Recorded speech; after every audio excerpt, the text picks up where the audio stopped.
Assalamualaikum warahmatullahi wabarakatuh. Alhamdulillahi rabbil alamin. Wassalatu wassalamu ala rasulillahi ajma'in. Amma ba'du. Rabbi israh li sadri wa yassir li amri wahlul 'uqdatam min lisani yafqahu qawli. Rabbi zidni ilman warzuqni fahman. Amin. Baik, kita langsung saja materi kita. Meyakini kitab-kitab Allah, mencintai Al-Quran. Tujuan pembelajaran kita adalah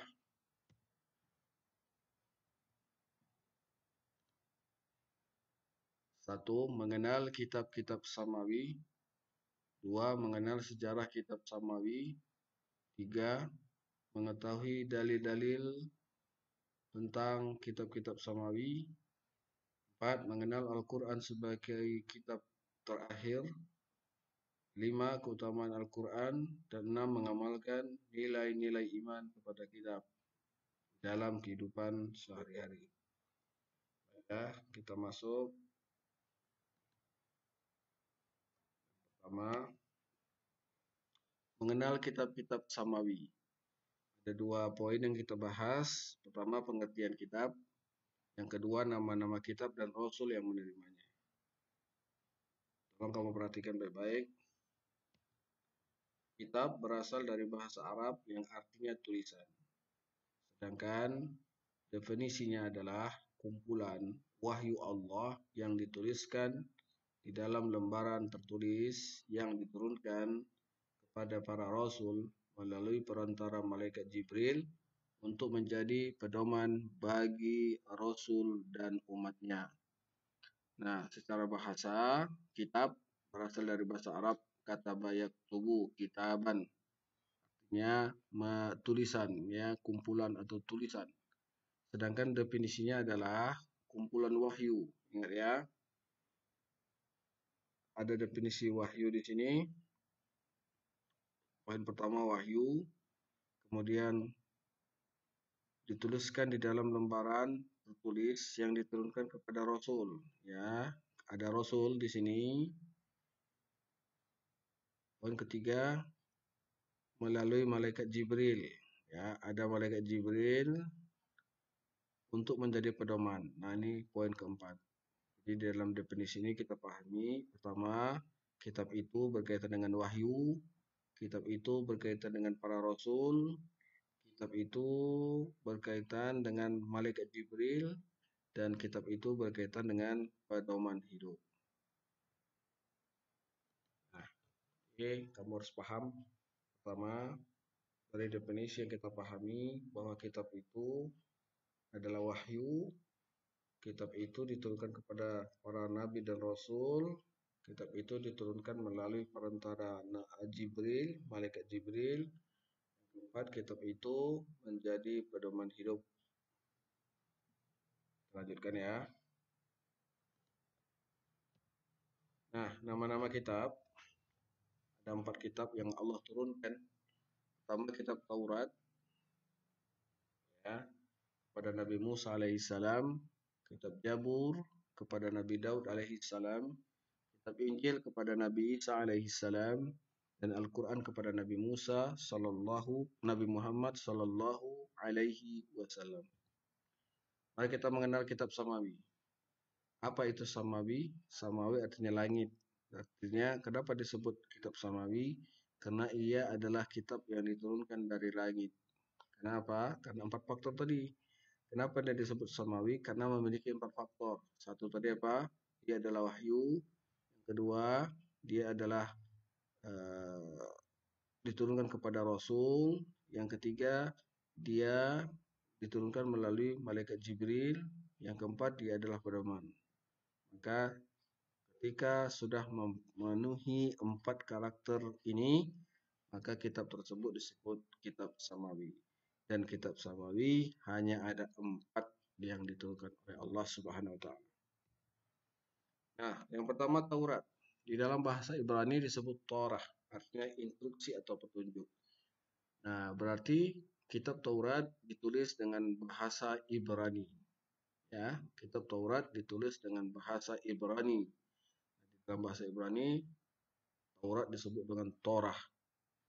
Ya, kalau diartikan instruksi atau perintah atau petunjuk.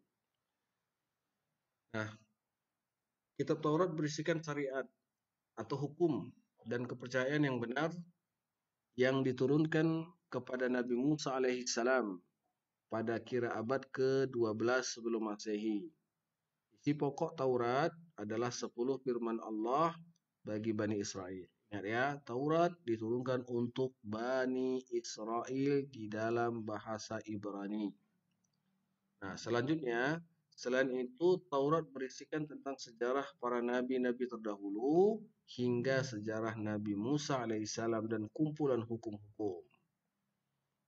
Dalilnya apa? Yaitu ada pada surat Al-Mu'minun ayat yang ke-49. وَلَقَدْ آتَيْنَا مُوسَى الْكِتَابَ لَعَلَّهُمْ يَهْتَدُونَ. Artinya, dan sungguh telah kami anugerahkan kepada Musa alaihissalam kitab Taurat agar mereka Bani Israel mendapatkan petunjuk. Quran surah Al-Mu'minun ayat 49. Lagi ya, dijelaskan bahwa pertama, kitab ini diturunkan kepada Nabi Musa. Kitab ini berbahasa Ibrani. Kitab ini diturunkan pada abad ke-12 sebelum Masehi. Ya, kitab ini berisikan 10 firman Tuhan. Ya, apa isi Taurat? Isi Taurat yang pertama, perintah untuk mengesahkan Allah Subhanahu wa taala. Karena pada zaman dahulu Bani Israel telah menyembah berhala-berhala. Setelah Nabi Musa menyelamatkan mereka dari Fir'aun, mereka juga masih saja menyembah berhala. Yang paling terkenal adalah berhala yang dibuat oleh seorang tokoh bernama Samiri. Berhala itu adalah berhala anak sapi atau patung anak sapi yang dibuat berlubang sehingga memasukkan angin dan seperti berbicara. Padahal itu adalah hembusan angin yang masuk ke rongga perut daripada patung itu sehingga seperti berbicara. Maka patung ini disembah oleh Bani Israel. Ya, contoh, maka perintah Allah kepada mereka untuk mengesahkan Allah, tidak menyembah berhala atau patung. Yang ketiga, larangan menyebut nama Allah dengan sia-sia. Yang keempat, perintah mensucikan hari Sabtu. Perintah menghormati kedua orang tua, larangan membunuh sesama manusia, larangan berbuat zina, larangan mencuri, larangan menjadi saksi palsu, dan larangan mengambil hak orang lain. Semuanya ini sudah termaktub ya. Nah, jadi hari suci bagi umat Israel itu, bangsa Israel itu Sabtu. Jadi ketika Allah memerintahkan kepada mereka untuk mensucikan hari Sabtu, yaitu ketika mereka dilarang untuk menangkap ikan pada hari Sabtu, maka mereka melanggarnya. Ya, kita kenal di dalam Al-Quran, mereka ini dikutuk menjadi kera-kera di tepi laut. Ya, kamu silakan baca sejarahnya. Nah, selanjutnya Zabur. Zabur di dalam bahasa Arab disebut dengan Zabura, disamakan oleh sebagian ulama dengan kata Mazmur, yang menurut Islam adalah salah satu kitab yang diturunkan sebelum Al-Quran. Ya, Mazmur. Istilah Zabur adalah persamaan dengan istilah Ibrani Zimra. Ya, ada bahasa Ibrani namanya Zimra. Artinya musik. Ada juga kata zamir, artinya lagu. Ada juga kata mizmur, artinya mazmur, ya, artinya mazmur. Nah, merupakan derivasi zamar, artinya nyanyian, nyanyian pujian, buatkan musik atau kidung. Ya, itu apa kata atau kosakatanya ya. Kosakata di dalam bahasa Ibrani seperti itu. Nah, kitab Zabur diturunkan oleh Allah Subhanahu wa taala kepada Daud alaihissalam untuk bangsa Israel atau umat Yahudi. Lalu kitab ini diturunkan pada abad ke-10 sebelum Masehi, ya, di daerah Yerusalem. Adapun kitab ini ditulis dengan bahasa Kibti. Itu dalilnya Quran surah Al-Isra ayat ke-55.